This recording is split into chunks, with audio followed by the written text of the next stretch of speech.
everyone, welcome back to my channel. I hope you are all doing good. We are back with another botanical, but we are going tropical, jungle, exotic. Oh, love it. We've got parrots, we've got cling film technique. Let's go.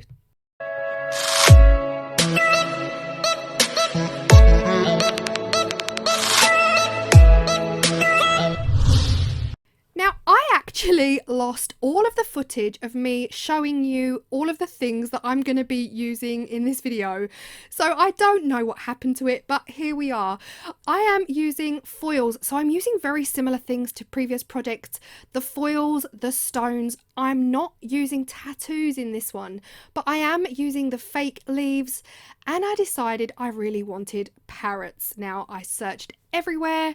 Somebody told me about an eBay seller who was making parrot tattoos. I did contact them and they contacted me back, but then I didn't hear from them for a week and I haven't heard from them since. So I had to make do, and I actually got some parrot images from Google Images. Now, I typed in free Google Images, printable, printed off some parrots, and I actually coated them in sellotape in order to be able to put them in resin. Now, this honestly did test me.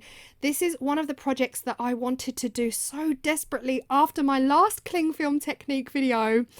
I knew I wanted parrots. I said it in the video. I can see tropical vibes. And honestly, sometimes when I set out with a plan, an actual plan, that's when the resin gods don't like me. It's like they know I have a plan, so they're just gonna make sure it doesn't go to plan. But this did test me and I will talk about it more in the video.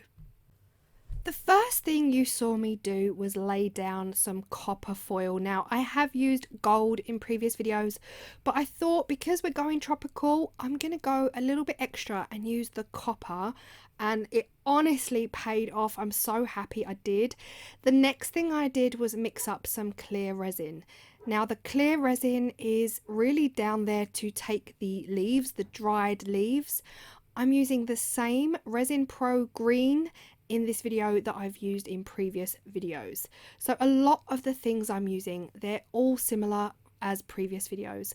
The one thing I'm doing differently in this video is I'm not adding tattoos. I feel like if you watched my last video with the cling film, the tattoos disappeared completely. So in this one, I decided to leave them out altogether, but I'm going to add extra pink rose petals that will hopefully give me the depth that I'm looking for.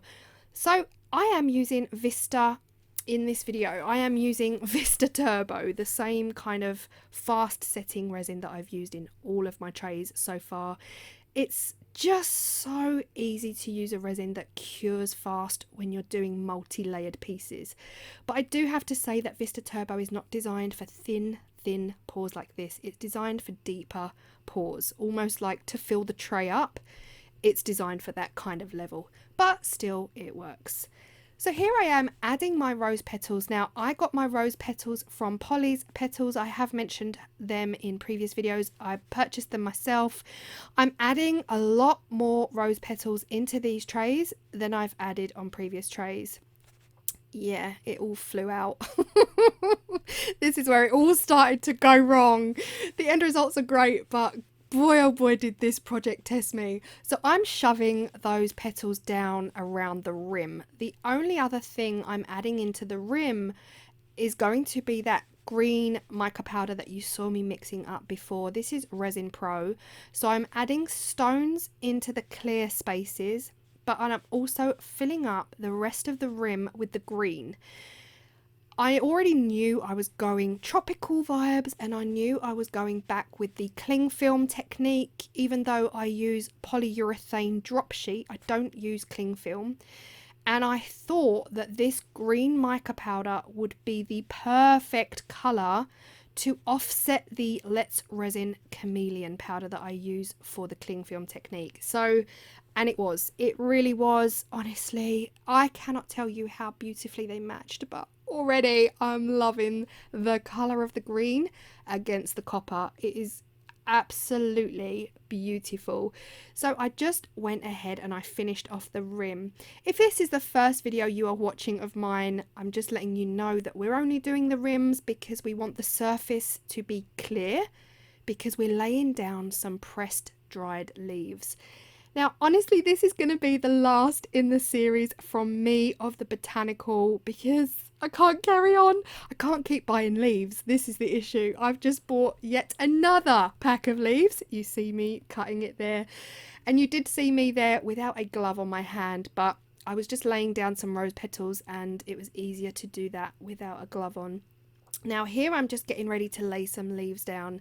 It was these ones here that were giving me the most tropical jungle vibes that you would have seen in my previous videos.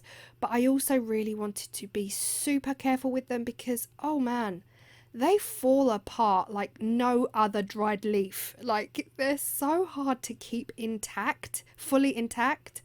But hey, we did lose some leaves. I did my best. And then we've got some of these fern leaves, or conifer. I guess they could be conifer, but that's classed as a fern. But they're fern leaves that are also going down as well. And yeah, I was absolutely just so excited about this project. And like I said at the beginning, sometimes when you have a plan, it doesn't go to plan, which is why I love the shove it all in technique. But yeah, here we go. Here we go. This is where it started to test me. These are Google images printed out on my inkjet printer, basic home printer, and I've coated them completely in sellotape front and back, and I've made sure that there is a sellotape seal around them. So a lot of cutting out, a little bit fiddly, making sure that you have got a 1mm gap minimum of sellotape, sealed sellotape around the edges so that that resin doesn't seep in and distort or destroy the paper in any way. So here you see me. I'm getting my hands covered to make sure that those parrots are covered. One thing I did do, which you will be noticing already, is I placed my parrots down on top of other things, on top of leaves, on top of the foil. I didn't want the parrots to be the main and only focus, so I made sure that they were kind of flying behind objects, and it really paid off. I wanted the illusion of the trees to be over the parrots when we flip the trays out the other way. So here we are. I printed 2 large ones and 2 smaller ones. The tray on the right got the 2, and then the other trays just got 1 parrot each. So here are those garden centre stones. Now, I have had people ask me to link these. Unfortunately, because I got them from my local garden centre, I can't link them. I can't find them, but they are vase fillers. They are what do you call them? Decorative stones for your vases if you have flowers or an indoor plant or anything like that. That's what they are. Now, you can find them on Amazon and you can find them on eBay, but the exact ones, I'll give you the name, I'll write it on the screen. Ivy line, that is it. I really struggled to remember it, but the name of the branded stones that I get from my garden centre are called Ivy Line. Now, I do believe you can Google that and find them online somewhere, but if you want these specific stones, that's the only reason I'm going into so much detail about it. The next thing I'm doing is adding a lot of rose petals. Now, you do see me use an ungloved hand. I am not touching the resin, but these rose petals are so dry and flaky and fragile that it's easier for me to get a grip on them using my bare hands. I'm just making sure that I do not touch the resin. The look I'm going for is a lot of pink, hints of those rose petals underneath all of the leaves. So by the time I put on the polyurethane back, I don't want the leaves to get lost against the green background, which is a hazard with this project. I was thinking I don't want it to be too green on green on green, because we saw that where my tattoos got lost in the previous trays, even though I'm still obsessing over them. But yeah, so that's what I'm doing right now, making sure that I've left enough clear spaces for the polyurethane. Now, I do move on to do this. I actually thought I lost this footage as well, but I did find it. I was worried at this point. This is where it all went downhill for me. My brain was telling me, I've ruined it, I've destroyed it, but luckily I kept going. The resin has seeped into the parrots. You can see it. If you look here on all of them, you can see where the resin has seeped in through the sellotape and has started to, I guess, off colour. It has started to bleed into the colour on the paper. So I was so sad about it because I did spend time making sure that my edges were sealed, and I guess this is where it's best if you laminate them. If you put them through a laminator, you'll get a much clearer edge. But yeah, I did persevere. So on the one on the left, I'm just showing you here, I am using the pipette you would have seen in yesterday's Let's Resin box unboxing. I'm using this just to get out some excess resin now. I filled this one right to the top. Just, yeah, unintentionally it flew out of the jug. So I'm just removing some with the pipette and I'm putting it back into my cup. I will then use that resin in another mould. So that is where the pipettes come in particularly handy. Now this is my mistake number 2. Mistake number 1, I didn't seal the birds properly. Mistake number 2, I'm using the same polyurethane drop sheet that I used in the previous video. Nothing wrong with that at all. But what I had done, sadly, in the previous video, I had used quite big sheets and I ended up cutting them down so that they were a little bit kind of more formed towards the mould. So I just cut them down. And unfortunately that left me with a much smaller polyurethane sheet. Now again, I'm reusing them, so it's great. They can be reused. But unfortunately, because I'd cut them down, it didn't give me much room to play. Big mistake. Big mistake. I sound like Julia Roberts. Huge.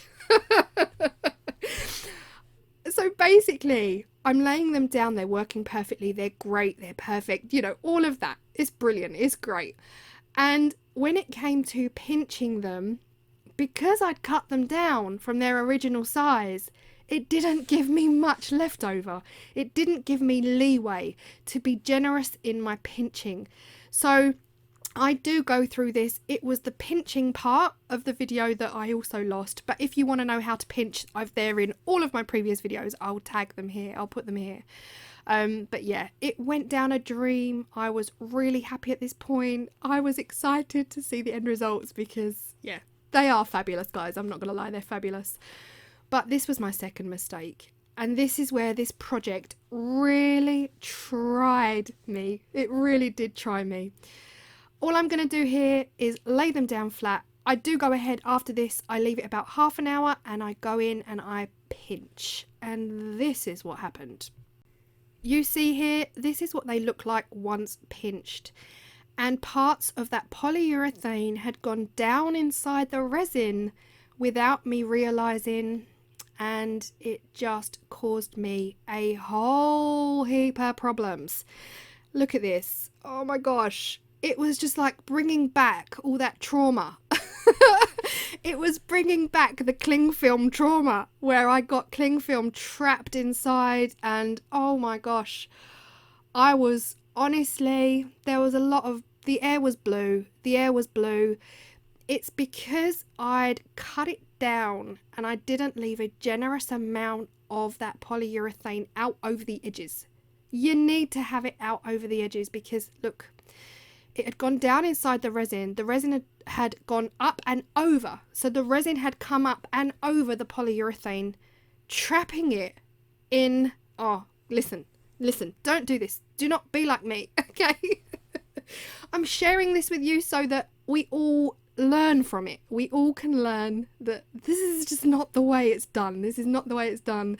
I swear by polyurethane drop cloth. I am telling you, it's 100 times better than cling film. It usually comes off like a dream. If you want to see what it should look like, what it should have come off like, check out my previous videos. But here we are. Here we are. The plastic was too small. The resin went up and over and it ended up trapping my cloth inside the resin. So not ideal, but it happened, and you still see me here picking some of it out. I couldn't get it out. I decided to give up and leave it in and just hope for the best, because even using my craft knife, it could get some out. But yeah, I figured I would bring you along with me and share this with you anyway, because I think it's so important that we share our, and I don't want to call it a mistake, I want to call it a lesson. It's important that we share lessons. What to do and definitely not what to do. What not to do. So anyway, I then went over, as I did in previous videos, with my paintbrush dusting on the Let's Resin Chameleon powder in gold. Absolute wow chameleon powder. It definitely is the go-to if you want a green stroke gold background, because the predominant color, the main color, is green. When we flip these out, you will see it. And yeah, that is what I'm doing here. I'm just filling up the molds to the very edge. This was after my battle with the polyurethane, but let me tell you something, it was all worth it. It was worth my tears, and I'm so glad I didn't give up when I saw the resin had bled into the parrots. Oh, I was so close to giving up, guys. I was honestly like, it's just typical when you actually plan something for it to not go to plan. But here we are. This is it. This is next day, 24 hours later. And I have to say, they're not as messy as the last lot. They're not as messy around the edges as the last lot. So the cleanup will not be as bad. But here we go. Number one. Are we ready? Oh my gosh. Oh my gosh, I was head over heels. The satin sheets coming through the back there, the leaves, the ferns, the stones, the rose petals, and those parrots. Can you see his wing right at the top of the clip? The wing. That is where the resin seeped inside the sellotape, and it doesn't even look that bad. It doesn't even look that bad. I was so relieved that hot-headed Claire didn't just throw this project away, and I persevered and obsessed with these results. Let me know your thoughts at this point, because, oh guys, do you ever get those days when nothing goes to plan? This project took me there, but look at these two guys. Look at these two guys. You see how I've put them underneath the leaves and the ferns to make it look like the depth. It just gives so much depth. The edges, look at this edge. Oh my gosh.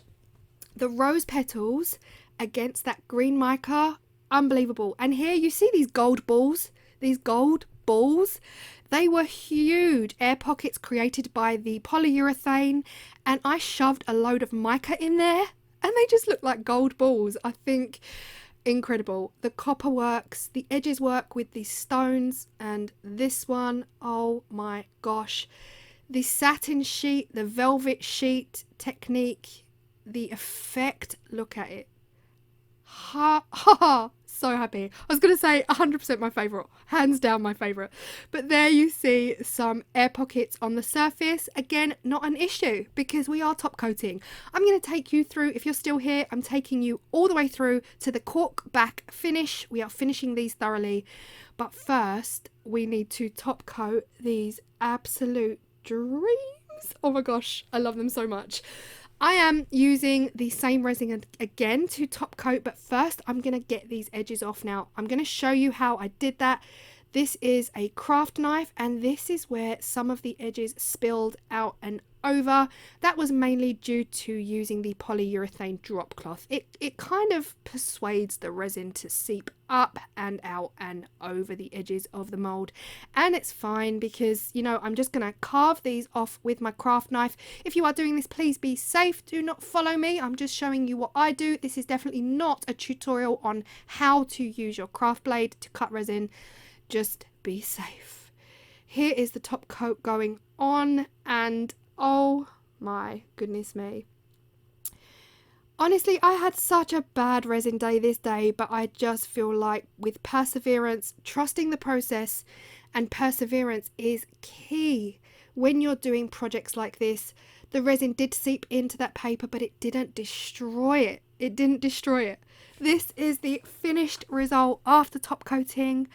Let me know your thoughts because, oh my gosh, I love them so much. So much. I could go on. I could go on and on and on, but I'm not gonna. I got a hint of the gold there, you see? The sheets, the satin sheets. In certain lights, they look gold. In other lights, they look green, but mostly green. And yeah, I'm so in love. I'm so in love, honestly. So here we are finishing them off with some cork backing. Now I have ordered this on a roll before. It was quite fiddly to use, but I have run out. I am now tracing around don't ask me why I traced around the front of the tray. Trace around the back of the tray. It would definitely be more helpful. And I did trace around the back for the other two. So to get that white protective layer off, I tend to use my Cricut tool. I found it's the most helpful one.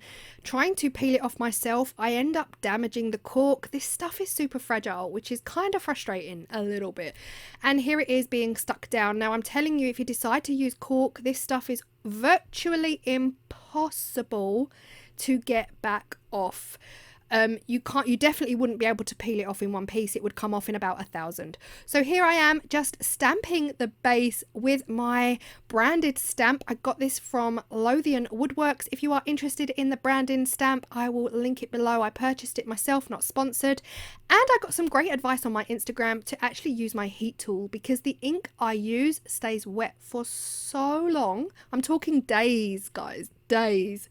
I had great advice to use my heat tool to dry them out, and it really works, which is great. And here they are, completely finished, start to finish. I hope you've loved them. I am utterly obsessed with these, but this will be the last in my botanical line, because I just honestly want my channel to be botanical from now on. But we all know that's just not going to happen, because I am not paying any more money for any more leaves. I'm going to go and I'm going to plant some plants this spring, and next year it was going to be chop, chop, chop in my garden. They're all going to get hacked down for my own purposes, because I can't bring myself to buy any more. And yeah, I've got a few left, so who knows, I might be back in a week. Hope you've loved this one. Thank you so much for all of your support. If you've loved it, please do not forget to give me that thumbs up. That thumbs up means everything. It means YouTube know to push my content out for other people to see it. So I hope you've loved it. I've loved it so much. Obsessed with the results. I'll see you in the next video. Bye.